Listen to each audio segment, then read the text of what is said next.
Bonjour à tous, on commence cette revue de presse en France avec Steve Mandanda qui a donné une longue interview au journal L'Équipe ce jeudi.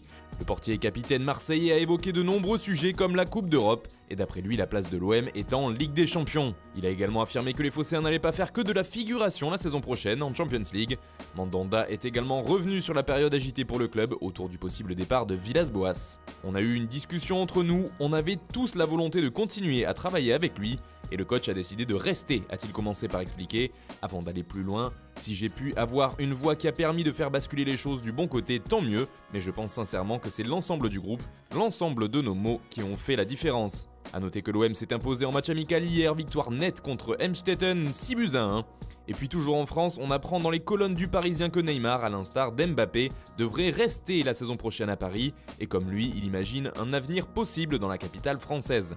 On part maintenant en Italie où le cas Ibra continue de faire grand bruit. Double buteur lors du dernier match de l'AC Milan, l'attaquant suédois est en grande forme alors qu'il soufflera en octobre prochain ses 39 bougies.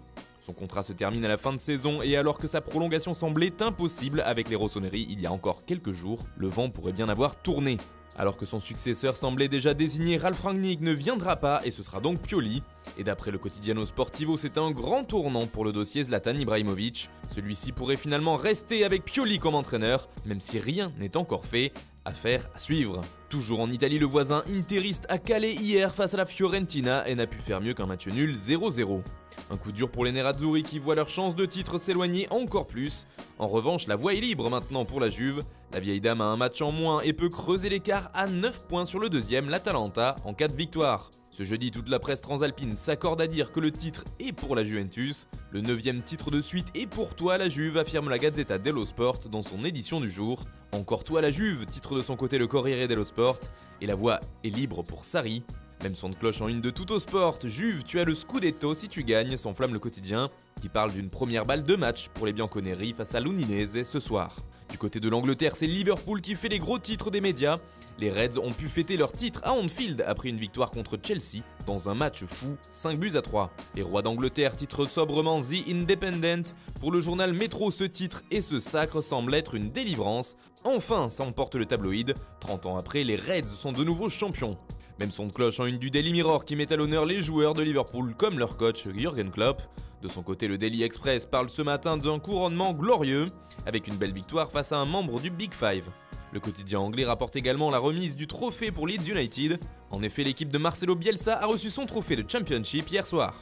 En Espagne, en revanche, l'heure n'est pas à la joie ni à la fête. Après le fiasco en 2e division dont nous vous parlions récemment et l'annulation d'une rencontre après plusieurs tests positifs de joueurs au coronavirus, place maintenant à la polémique. Plusieurs clubs espagnols se sont indignés de cette décision prise quelques minutes à peine avant la rencontre. Hier, c'était au tour du gouvernement espagnol, à travers le Conseil supérieur des sports, de critiquer la Liga et le club de Fuenlabrada. Ce dernier est notamment accusé d'avoir violé le protocole car l'équipe ne devait pas voyager par principe de prudence. Dans le même temps, Cristiano Ronaldo fait la une de Marca ce jeudi, car le quintuple Ballon d'Or est sur un rythme d'enfer avec 5 buts sur les 5 dernières rencontres, et il n'est plus très loin du titre de soulier d'or. En effet, il a inscrit son 30e but et il lui reste 4 matchs pour égaliser ou dépasser Robert Lewandowski qui en est lui à 34 unités. Enfin, toujours en Espagne, le Barça s'attelle déjà à l'un de ses plus gros chantiers pour ce mercato, celui de la défense. D'après Sport, le club catalan est motivé pour réaliser le transfert d'Eric Garcia, le jeune défenseur central de 19 ans qui appartient à Manchester City. Le joueur, lui, serait très chaud pour rejoindre Messi et compagnie. Toujours à propos d'une transaction entre les deux clubs, le FC Barcelone souhaiterait de nouveau négocier un échange entre Joao Cancelo et Nelson Semedo.